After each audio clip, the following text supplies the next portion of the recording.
is dorsiflexion and plantar flexion. So think when your toes are coming closer to your knee, that is dorsiflexion. This is the motion that a lot of people struggle with. The opposite of that would be plantar flexion, where we're kind of pushing down. Think about like stepping on a gas pedal. That is plantar flexion. It's kind of a force-producing motion. Dorsiflexion is more of a force absorption motion, right? It's a mobility thing that, again, a lot of people lack. So how do we measure dorsiflexion to know if we have enough? There's a few ways to do it.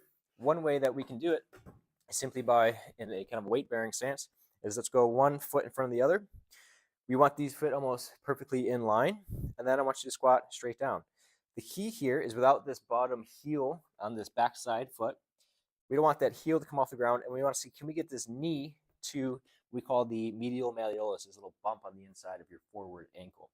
If we can get that knee to the malleolus and beyond, then we know we have pretty good weight-bearing dorsi ankle flexion, as much as we should need, right? And if we struggle and we can't get that knee to or past that medial malleolus without that heel popping up like that, then we think, okay, we need to work on some dorsiflexion on that side.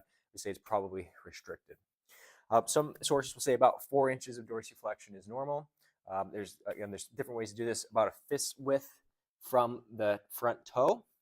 We can measure that distance, put a driver in front, and then without letting your hips steer towards one side or the other, just see, can we get your knee that distance in front of your toe, again, without this heel coming off the ground.